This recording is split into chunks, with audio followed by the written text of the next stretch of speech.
Hi, Amy. Abby. Last night we watched 90 Day Fiancé, Season 11, Episode 6. Yep, we did. Excellent commentary. And before we begin to dissect this lovely drama, I'm going to do our 1, 2, 3. 1, rate and review and follow us wherever you listen to the podcast. 2, watch the podcast on YouTube at 90 Day Fiancé Honestly. 3, our subscriber-only content in which we're discussing Season 2 of The Last Resort, as well as Between the Sheets, is available on Apple and Spotify only. All right, let us begin. Okay. Shekinah and Sarper. My first question is Sarper allowed to use the bathroom? Given all the rules in Shekinah's house, would this be permitted, do you think? Possibly only number 1. Yes, that's what my thought too. That he can never use the bathroom downstairs. He can only use the one upstairs. And even that would be restricted use. Yeah. Unless he has like the poo spray or something that she has previously approved, or a sufficient candle.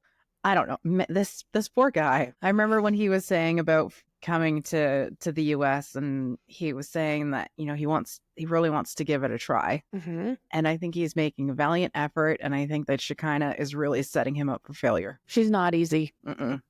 No. Like, her personality alone is difficult. And then throwing him into this situation, that's so hard to maneuver for him. The logistics are very, very tricky. Mm-hmm. We talked about last week the difficulty of the downstairs level, and in last night's episode we got to see the upstairs, which is basically an open mezzanine with a bedroom and then another bathroom. So that's the only space. That's the reason why he has to leave the house, because there are no doors. There's no walls.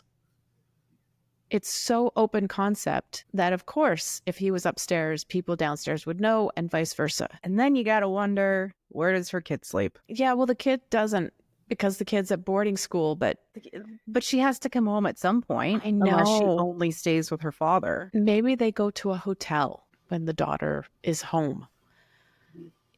You're right. It doesn't make any sense. One of the funny things that happened was Sarper listing off the greatest inventions of all of humanity's time on the planet, which include fire, the internet, the wheel, and a bidet. And you know how I feel about bidets? I do. Like every house should have one. It's just economical, and it's so much more clean. And to quote Joan, my family anal is clean. Oh, thank you for that. Yeah. We've had so many bidet lovers on 90 Day, and they always focus on the fact that they love the bidet. It's as if there is some kind of weird fascination amongst the 90 Day crew or producers that they want to focus in on this. I just thought, you know, everyone was just vocalizing their excitement over a wonderful invention. Okay. Well, in this small bidetless bathroom and bedroom, there's not much space for Sarper to live. I started wondering where he's going to put all his stuff, but of course I don't think he really has that much stuff since Shekinah has made him get rid of it. He gets a welcome gift, though, from Shekinah, which is a back scratcher so that he doesn't rub against her walls, which is so romantic. Strange. This woman is very puzzling. And then for his first full day in Los Angeles, he wants to go to the beach. He wants to live out his Baywatch fantasy of running in slow-mo wearing the red shorts. I thought which is cute. Really cute. It's like, I've been watching Baywatch since I was a kid, and it's always been a fantasy of mine. Good for you, Sarper. Like, he's got that childhood, or that child excitement, and I find it really endearing. It is. I thought it was great. And when they were on the beach talking about this, and he obviously loves the beach atmosphere, is very happy in that environment, he suggests that perhaps when Shekinah has her clients come over, that he can just go off to the beach and spend some time there. And she says no, she's keeping him on a short leash because she doesn't trust him. She says he should get to know the neighborhood that they live in first. Is the beach not part of the neighborhood? No, clearly not. What's he going to do? Is he just going to skulk around these houses and walk around for hours and hours? Somebody's going to call the cops. They're going to think he's a creeper.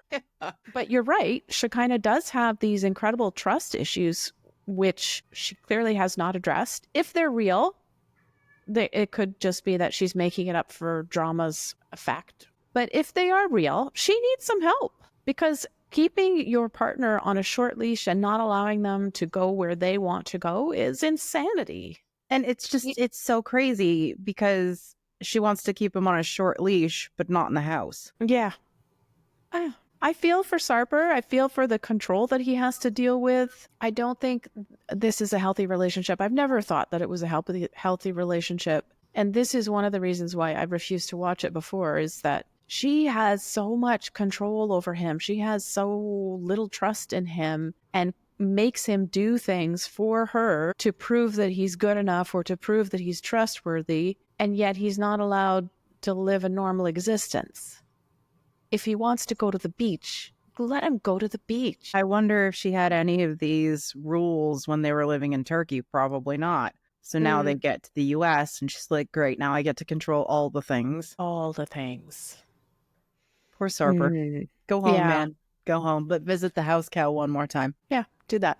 Do you have any other commentary? Well, she kind of was saying that, you know, she wants to trust him, but she can't trust him too much because that'll damage the relationship. And I thought that that was a great reflection on herself mentally. She's worried that trust is going to damage the relationship. Perhaps you are broken inside. You are the one who is damaged, and you need to deal with this on your own and not drag Sarper through all of your stupid rules and whatever. Exactly. It's backwards. Totally backwards. Yeah. How does she get away with saying something so ridiculous? God only knows. Moving on. Yes. Our next couple is Mark and Mina. So this is the aftermath of the lovely discussion that Mina and Jordan had on the beach last week. Jordan goes to talk to Mark alone. He looks very skeptical when Jordan is telling him that Mina has announced that Jordan is no longer invited to the wedding. Jordan expresses her very strong opinions. She doesn't think that Mark should marry Mina. She brings up a bunch of red flags that she says she's seeing in the relationship and in Mina. And she's pretty adamant that marrying is not the right decision to make. I found her very controlling. She says Mark shouldn't have more kids. And then she says, well, I'm not telling you what you can do and what you can't do. Did you just hear the words that came out of your mouth? You told him he can't have any more kids. He shouldn't get married. That is telling him what to do. Mm-hmm. And it's not, you know, Dad, I feel like this is not the best decision for you, in my opinion. No, don't do this. I don't agree with this. Don't do it. Okay, great. Thanks for your support, Jordan. And to be fair, I don't think that Mark deserves her support at this point because he just doesn't seem to get it at all. He wants to back up and let the two of them fight it out.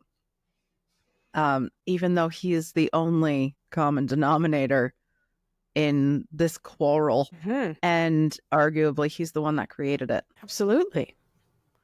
But he started it, but they have to fix it themselves. Yeah. In watching the interaction between Jordan and her dad, I felt very much like she's the kind of person who's used to getting her way. And she's used to pushing her dad in order to get what she wants and make him do what she wants him to do. And also, she's used to doing that in order to make sure that she stays at the top of the priority food chain. She's dad's number one priority. And Mina's not allowed to be that, nor is Maria. I felt that very strongly in her attitude and the words that she chose and her behavior towards her dad, in the fact that she storms off afterwards, just basically yells at her boyfriend and says we're leaving and storms off. Just really unpleasant behavior. Not at all, like you said, even keeled, level headed. No, like, I realize this is your life, but I have my input and I'd like to offer it to you. No, it's just like, don't marry, don't have kids, red flags, walk away as soon as possible. To your dad. Yeah.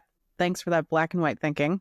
There's no compromise. I don't think there's going to be compromise from any of them, like all three of them. They all just seem so bullheaded, or at least Jordan and Mina do.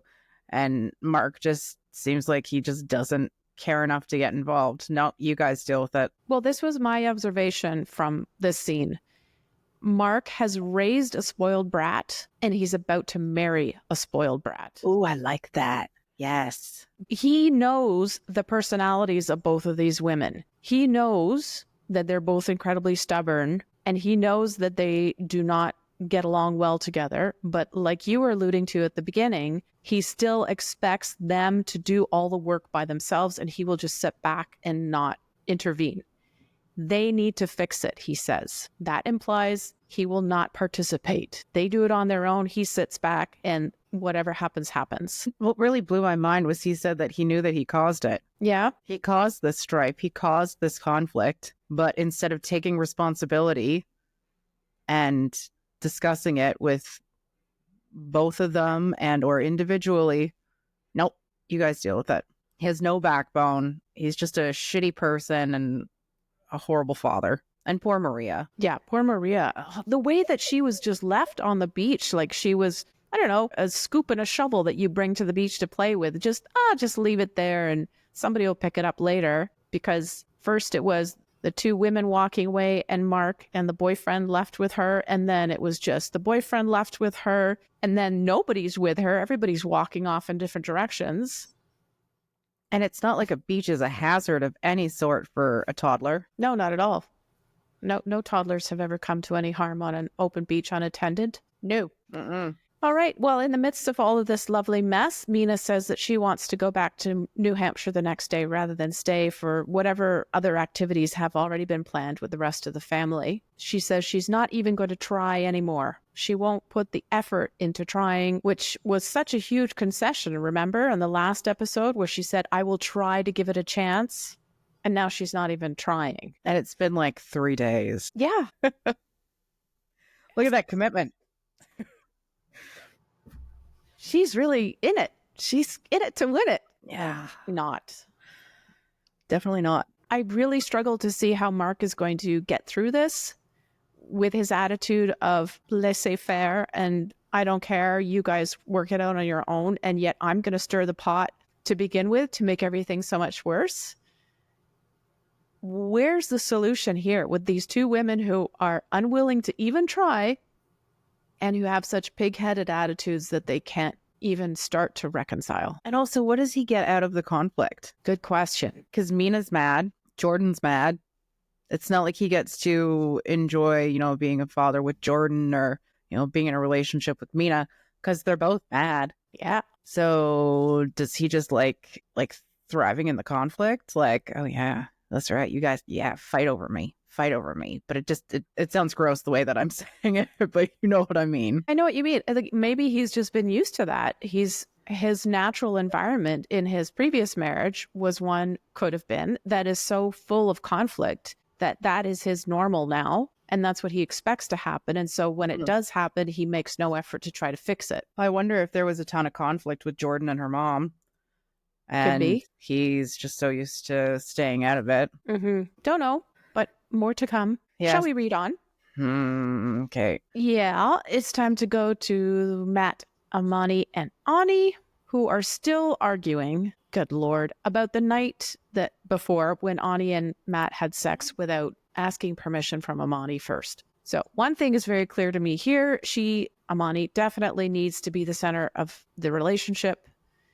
I predict that both Any and Matt will have to tiptoe around Amani and all of her demands. Yes, and they're already starting to do so. Mm-hmm. It seems as though she wanted a play toy, and she doesn't want Matt to have any outside relationship with her. It's all, on her terms. It's everything. If the relationship is a triangle, as we know it is, with the three of them, Amani is right here on the top of the triangle, and the other two are secondary to her. So they both have to get permission for her to do anything because that's the chain of command. But they cannot interact without her approval. And all of the rules are going to come down from her, and they have to adjust their behavior according to her moods and her thoughts. But Any is the one who's starting to say, well, maybe I don't want this. If the drama level is going to be quite this high, I'm not sure that I really want to continue. Interesting to hear. I don't see her making any move towards that at this point. That's just a perhaps might happen in the future. Yeah, but at least she's noticing it. Mm-hmm. Is she good? Is she willing to give up this whirlwind romance because of a little drama? Probably not. Being completely and utterly sarcastic. I think she needs to take care of herself, go home to her family, and live her existence where she's not inundated with these two people who clearly don't have their shit together. Yeah. When they're talking about it before they go on the picnic, Amani makes everything about her. Did you notice this? Mm-hmm. Every time they're talking about a subject within the relationship, she brings the focus back to her and how she has to deal with these issues. She's the one who has to navigate these issues around them, as if they don't have to do that too, or as if they don't have to do that at all, and she's the only one who's actually doing any work. I found it very interesting to listen to the way that she was speaking and positioning herself as the one who's making things happen or having to work around them. It almost seems like she's the school teacher and she's reprimanding the kids for not listening to things that she hasn't even told them. Yeah. And they all have to bow down to whatever she wants because she's the authority figure. And it really, really irritated me. I mean, this throuple does anyway. But like, she's acting as though like they have broken the rules. They have broken her trust. And yet nothing has been decided yet. They've just been going off of whatever they've been doing for the past year or so. And yet now she's taking great offense to it. Now her jealousy is rearing its ugly head. Hey. Yeah. It's a bit hard to make any sense of. But when they do finally talk about the rules on this picnic, I thought that they were actually going to establish some critical rules. Not so much. No. Ask me for permission. What? This is more like a dom sub situation than it is like a poly couple. It's gross. Just the way that she's trying to control everything and how everything is all about her. This is just not fair to the other two involved. And also the kids. We can't forget the children because everyone else does. Yeah, they don't discuss the children at all because clearly not on their minds in the least bit. They said as they were leaving that this was the longest they would ever be away from their daughters.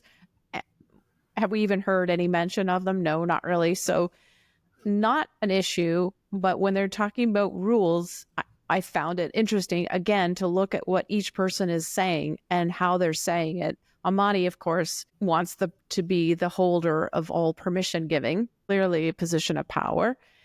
Mark wants to be heard. I thought that was interesting. That's going to be very important to him. And he's probably noticed that he doesn't really have much of a voice either in his relationship just as a couple or in the throuple. And Ani says that she would like them not to go to bed angry, which is a lovely rule in principle. And I know a lot of people practice it. I personally don't. But that's not really a rule for a throuple. That's just a life philosophy. Mm-hmm. So she seems to be the most selfless in the throuple. Just in the context of these rules. Well, I think Matt was, again, living up to his name. He wants to be heard because Amani just walks all over him all the time. Mm-hmm. But also, what does that mean for the throuple? You want to be heard in the throuple. I think he just wants his cake and to eat it too, which is fine. But, you know, you just had this big issue.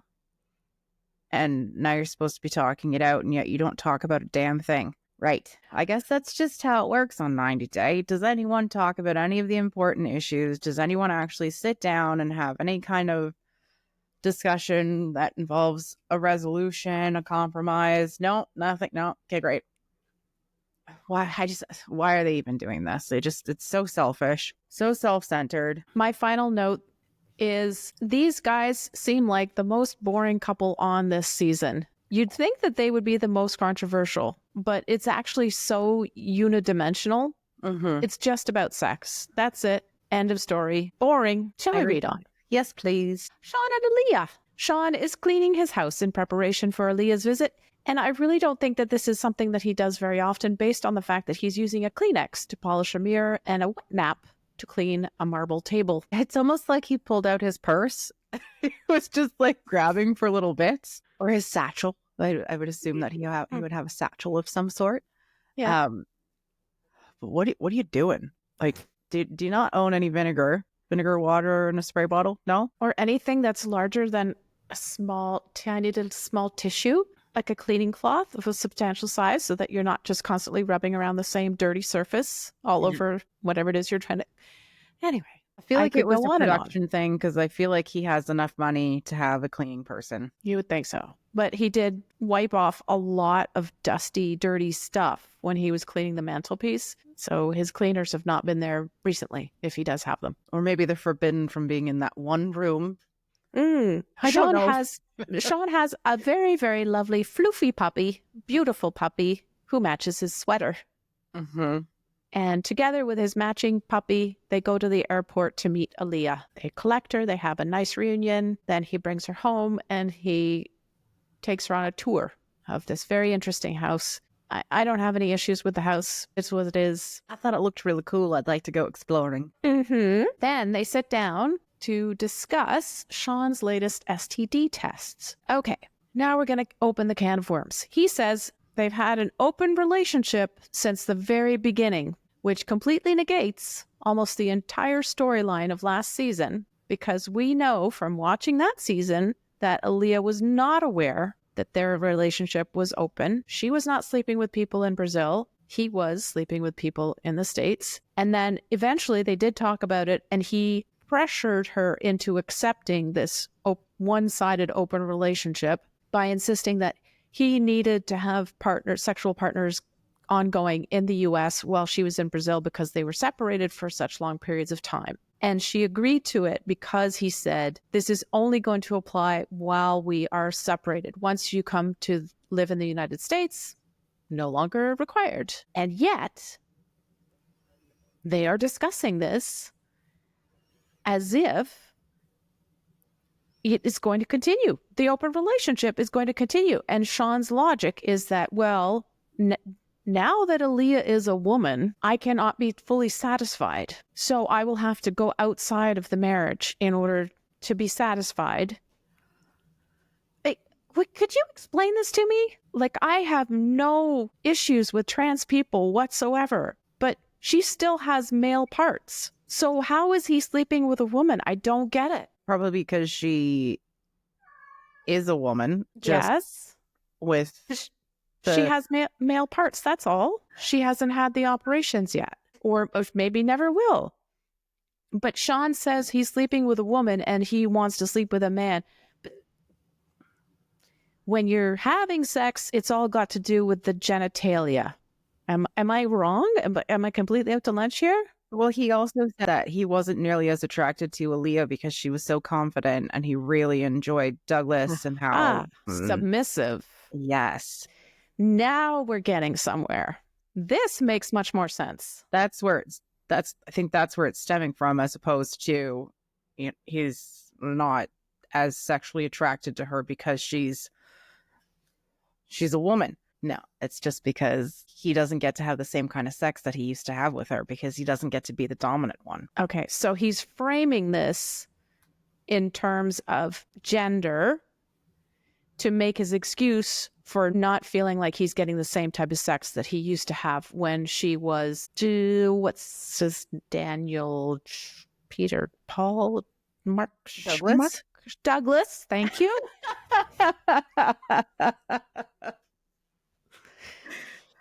Douglas, yes. Yeah, so he doesn't have the same type of sex that he used to have with Douglas, which he enjoyed based on the fact that Douglas was submissive, and now that he's with Alliya, Alliya's more dominant. She's more self-assured, and he definitely doesn't like that because we saw that a lot in the previous season where he complained about Alliya's attitude. Yeah, he doesn't make any sense to me because he also said that he wasn't sure if he even wanted to get married. That was awful. I couldn't believe that he had said that. Like, why did you get engaged? Why did you even bother with the K1? Yep. How is Alliya supposed to stay there if you don't get married within the 90 days? And now you're talking about how you want to continue to sleep with other people. Like, what's your end goal here? Shawn is a very, very confusing person. What comes out of his mouth from one day to the next can be completely opposite. When he's talking about the fact that he doesn't know if he would get married to Alliya, but for the fact that she has to get married to him in order for them to stay together and obtain this visa. I mean, why did he bother with the elaborate proposal with the pop star who he got to do the stuff for Alliya? It just doesn't make any sense. Why is Alliya still a secret from his kids? when friends, when everybody would know that he's been on this show, who was remotely plugged into the social media community or watches television. Nothing makes sense. I am so confused. And now I'm so worried for Alliya because she's with somebody who is actually quite unstable. And I don't mean he's a lunatic. I just mean his thoughts and his ideas about what he wants out of his own life change from day to day. I don't think he even knows. Or maybe he does know. He just doesn't know how to actually admit it to himself and or Alliya. I felt absolutely awful for her when he told her about his not really wanting to get married, which must have come as such a blow for her. I can only imagine what it feels like. You're talking to your fiance and they're like, I wouldn't really have any interest in getting married. But you had done it before when you had proposed. Yeah. So how has this changed? I wonder if he's trying to set it up so that Alliya breaks up with him so he doesn't look like the bad guy. Always a possibility. But I think her supposition is that everything that exists in their relationship is based on love. The reason why they got engaged is because they love each other. The reason why they're getting married is because they love each other. Not so much. No. I really hope that she stands strong within herself and her character, and she doesn't let him drag her down, because it seems as though that's what he's trying to do. Like, he's dangling that carrot. Is she ever going to be good enough for him to marry, for him to be faithful to, monogamous with? I don't think so. No. So I don't appreciate what he's pulling. Agreed. She deserves better. And she's so young, man. Like, you just completely uprooted her life for her to come here and then for you to take the wind out of her sails. Just let her go. Let her be who she wants to be, who she actually is. And stop trying to change her and or change her morals and her values just so that it fits with, I don't know, whatever brand of sexuality you want to be that day. Reading on. Yes, ma'am. Stevi and Mahdi. Oh, God, I laughed so much at this one. He gets a beard trim. It's quite substantial. I loved the fact that Stevi painted it back onto his face for him. Love that. And I didn't even think it looked bad. It was just his reaction to it, like someone shaved his head when he was sleeping. Oh no, oh my God. It's awful. It's just, or whatever word he used. And she looked so gleeful while she was using, I'm just going to call it a Sharpie, even though it wasn't, but just the way that she did it. And I think I had to watch that 2 or 3 times last night because I just could not stop giggling. It was just so hysterical and just, what's the word? Creative, but also wholesome. Oh, yes. Yes. It was. I love this scene because I thought, I understand this connection that they have now. I get it. They're so comfortable with one another. Yeah. There is something there. Yeah. Yeah, there is. And it's very sweet and innocent. Or is it? Because when they go next to the coffee shop to sit down and discuss things, Stevi brings up Mahdi's homesickness yet again. It's like she's throwing it in his face. It's like she wants it to become a reality because she's focusing on it so much that it's becoming an issue. If you just let it go, I think it would disappear. But she keeps bringing it up over and over. And it's as if she wants from him a very black and white answer about whether or not he's going to stop wanting to go back to Iran. There is no black and white answer to that question. I also wonder if there's like an element of self-sabotage for her. Yeah. You want to go back, don't you? You really want to go back. You're going to go back. You're going to go back. That's what I mean about turning it into a reality. Yeah. And he was even making the comment, like, she keeps bringing it up, and now he feels as though he's not really safe with telling her his thoughts. Yes. It was just a thought. He didn't have any plans to go home. He was just talking about his concerns to his fiancé. And now she's completely turned it into something that it's not. And I really hope that she grasps the fact that it was a thought. And he's allowed to have feelings. His feelings are valid. He's allowed to have thoughts. And if you want to siphon his thought process or limit that communication, that's going to be detrimental to your relationship. Well, yeah.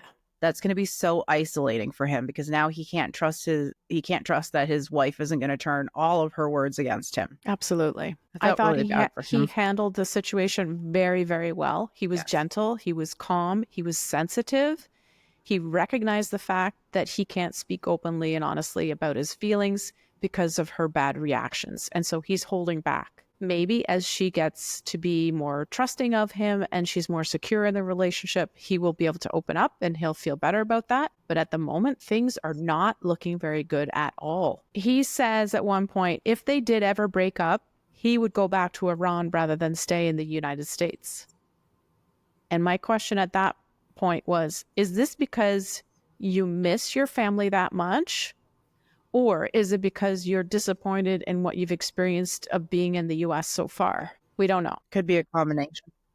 Stevi is so pissed off that he announces this to her, that he would go back to Iran rather than stick around. She starts throwing out all these hypotheticals at him. And these hypotheticals paint her as the hero, as the person who stays loyal and true and never questions anything or misses any of her family, flipping it over. What would you do if I went to Iran? And I would never do this to you. I would never miss my family and want to go home. I would have done these hypothetical questions are good if you're trying to make your partner see your point of view, I think. But she's using these as a guilt trip. She's on a rampage. She wants him to proclaim his undying love for her with absolutely no reservations, no possibility that he will ever miss his family again or want to go back to Iran. And he's simply not able to do that. He's being honest. And why would you want to manipulate your partner into saying those things anyway? Of course it's his family. He's going to miss them. And you already know the circumstances, the logistics. It is impossible for him to go back to Iran. He would not be able to return. Likely. I just don't see the point of all of this. I feel like there's something else going on that she, like you were mentioning, either she's sabotaging the relationship because that's been her experience. We know she was divorced before, but we don't know anything about that relationship. She clearly has some insecurity issues, and I'm really interested to know where those stem from. And I think to add on to that, Stevi didn't even tell her parents about Mahdi until the day before he arrived. So what does that say about her and her comfort within the relationship? Because I'm pretty sure Mahdi told his family all about her before she went over.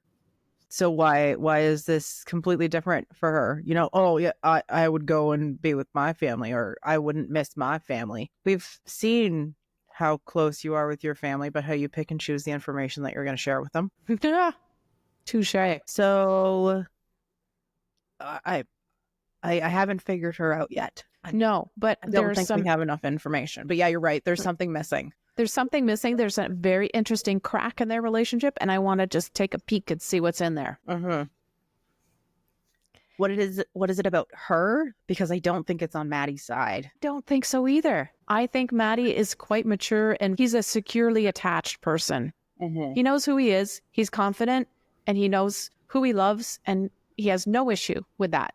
It's very, very easy for him. But she, on the other hand, has some hang-ups, which may or may not have to do with her previous relationship. Who knows what it stems from? But I hope we figure that out, because I think it would add a lot of, it would allow us to understand her behavior a lot more. But right now, we don't have enough information to make that assessment. Yeah. But my little antennae went up when she started giving him those hypotheticals. And I was like, what are you doing, Stevi? Yeah. Deflection or projection, not entirely sure. Reading on. Yes. My favorite couple, Gregory and Joan. Yay. Sorry, that was a yay from me as well. Fantastic. A little delayed. They get a little bit of time to themselves. They walk the two dogs, which makes sense. Gregory does not have a job, so what else is he going to do with his time? Hey, they have sunshine. You bask in the glory of that sun. Always. We learned that Greg tried to get intimate with Joan the night before, but Joan doesn't want to get intimate with him while mom is in the house. Understandable. And mom doesn't want that either. Holy shit, Greg, what are you even doing? It's the second night that Joan has been there. Mom is still in the house. Mom said no. Joan said no. What? Why? Gregory. It's got to be such an uncomfortable position for Joan to be in. Because, I think it was after the first night, you could see how like touchy-feely they were and how comfortable they were together, and wouldn't be surprised if they wanted to, have a go at it then. But it's almost like another rendition of Closet Mom. Like she's everywhere. You can't get away from her. So and it's get out. House. Get out. Yeah. Go away. Go do something somewhere private. Get a hotel room. Send mom out on a 3-hour errand. Do something. But come on, Greg. This isn't good. Why don't you siphon the gas out of the lawnmower? For some reason, I picture them having like a huge property, and she's got one of those riding lawnmowers, and it would take her a couple hours to do it. So if she has to then go out and get gas and then come back, put the gas in it, and then, you got some time. But I mean, you could also just communicate and be like, Mom, can we get some time? Because I assume he can't afford a hotel room. And even if they pitched a tent in the backyard, it's too close to the house. Sorry, my tangent. Please continue. Joan asks when they will possibly get their own place. The answer is 2 years. Greg does not want to rent a house. He wants to buy a house, which leads to all kinds of questions. How are you going to amass enough money for a down payment in 2 years when you have no job and you have $8,000 worth of debt? And he's planning on opening his bakery. And they have to pay for a wedding. Yes. Perfect. Oh, man. I love it when money just comes out of nowhere. Gregory says he has job interviews lined up. Wonderful. But again, how do you expect that you are going to simply receive loads of cash quickly from getting a job? Even if you did get a job tomorrow, how are you going to have $8,000 to pay the debt? How are you going to have $20,000, $40,000, $60,000, $100,000 to pay for the down payment in a house? How are you going to have, let's say it costs them $5,000 to have a modest wedding? How are you going to get that money? You have to work for months, unless he, I don't know, has some weird skills that make him put him in a high income bracket. No. We haven't seen nor heard anything that suggests that that would be a thing. No. And the bakery. Okay. So if you want to open your own business, that's great. A bakery requires some major equipment, which is extremely expensive. I have no idea how much it costs to start a bakery business, but I can imagine that you'd need at least $500,000 to get the space, the equipment, the staff, the ingredients, everything to get it rolling, the marketing, etc. I think it would make more sense if he just continued doing what he was doing, almost like his little lemonade stand with bread, and then go from there. Yeah. Because as of right now, he's hand kneading each loaf of bread. And honestly, patting his forehead with it.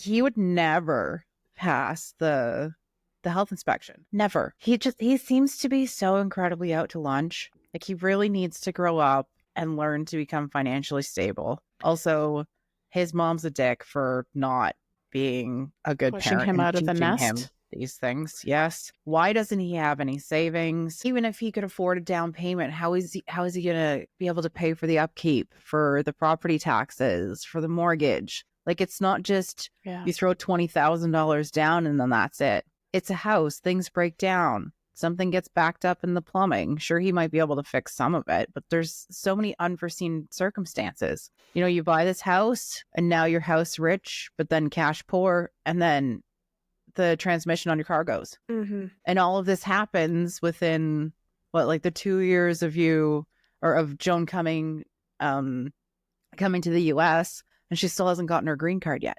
So she's just sitting here watching you bleed all this money, watching the bills pile up, and I would assume it would make her so frustrated because she's so talented, she's so intelligent, and she can't do anything. That brings me to probably the most interesting thing that was said during their segment, which was from Joan, who says she wished she had known what the situation was really like before she came to the States, because then she might have made a different choice. Yes. because she's a very, very intelligent woman. Significant thing to say. Mm-hmm. Already, it's day 3, and she is rethinking the reason why she came, because Greg has been so, I'm going to use the word deceitful, I don't know how else to describe it, in his depiction of what life would be like for her when she arrived. No, I agree with you, because I was going to use the word catfishing, but not like catfishing as him as a human, but catfishing with like the idea of life. Yeah. Or the kind of life that she would be coming into. Mm-hmm. So incredibly dishonest of him. Really, really unfortunate for him to bring her to that point. Because we were talking about, I think it was last week, like you can tell a lot about a person when you go to see their house for the first time. Yeah. And this was her first time. And it just so happens that he lives with his mom and he's in debt and he doesn't have a job and he has no savings. He has no job prospects. He's got all these grandiose dreams and ideas of what the future's going to look like, but he doesn't really have any solid plans. He's 35. Yes. Okay, continuing on, we meet 2 of Greg's buddies, John and John. John and John tell us some stories about Greg's misspent youth, skipping school and forking lawns. Okay, whatevs. Joan states that she would prefer to only spend 3 months living at mom's house because both Johns ask her a plethora of questions, which I thought was very refreshing. Greg talks about opening the bakery. Again, how? He doesn't have any money. How's this going to happen? How will he buy a house? How is he going to start a business while he's employed at a full-time job? I mean, the questions that the couple gets asked by the Johns are fantastic. I found the Johns to be so much more mature than Greg is. They both seem to be settled people, employed, have families. I think at least one John was married. How did Greg go so far wrong? I don't know. Obviously these guys have been friends for a very long time. So I wonder if, as they're growing up, they're getting jobs, they're buying houses, they're getting married. They just look at John and you're like, what are you doing? And I found their questions to be valid. I found it like they actually came from a good place, because you can tell that they do love him. They have a great friendship, but they wonder what he's doing with his life. Mm-hmm. Yeah, they seem so level-headed. Their questions were honest, respectful. I was quite surprised that his friends were as solid as what they were. I don't know what I was expecting, but maybe a lot more flaky for them to be more like him. But you could see that they're like, you have this incredible woman with you. Is that not going to drive you to do and be better? Yeah. What's your plan? Like, they really called him out on it, and I really, really appreciated it. Mm-hmm. I don't know whether or not he heard them, though. I also don't know if he heard Joan. I hope so. I really hope so. I'm rooting for Greg and Joan. I am so rooting for them. I don't want you to misunderstand my eagerness to see them as my eagerness to see them fail. I want them to succeed. But I am just so frustrated that this man is at this point in his life and he doesn't even have the basic tools or the basic knowledge to get going. Or maybe it's just motivation. Maybe it's just that. Well, maybe it's because mom has babied him for his entire life and he's never needed to do any of this. So I really wonder what his relationship with Joan was like before she came over, because I'd like to see what that dynamic was like. Yeah. Before we can really hammer in on him about how he is now. Because obviously Joan was completely caught off guard, with that whole situation. And now she's stuck in the States, so far away from everything she's ever known, in this extremely uncomfortable situation with a man with no plan. What could be better? I feel so awful for her. And I'm with you. I would love to see these two succeed, but Greg really needs to put in a lot of work in himself to be able to make this worthwhile for Joan to stay. They do kind of need a miracle, like a lottery winning kind of miracle. Yeah. And if she needs to go back to Nigeria and to continue being successful over there and leave this mama's boy behind, so be it. Mm-hmm. It will be sad, though, because I did appreciate their dynamic together. Their story was just so sweet. So I still have hope, but Greg's not helping with that. Not so much. We did not see Jessica and Juan this week. Next week, what we're going to see is Joan getting serious about Greg getting a job. Good. Push that man. Get him into employment somehow. Juan realizes how much he's given up to move to Wyoming. Yes, that day we knew would come. Shawn and Alliya are struggling. Mina gets introduced to more of Mark's family, so she doesn't run away, which is good. And Sarper is going to meet Shekinah's friends. Eek. Any last comments? I just want to yell, why are you even doing this? Which one? Who? All of it. Almost all of them. Okay. Encompassing yelling.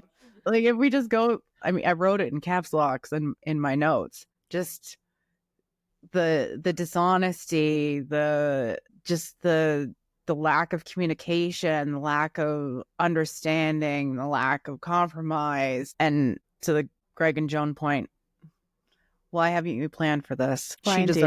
She deserves more. But for the rest of the cast, why are you even doing this? What about you? Last thoughts? No, that is all.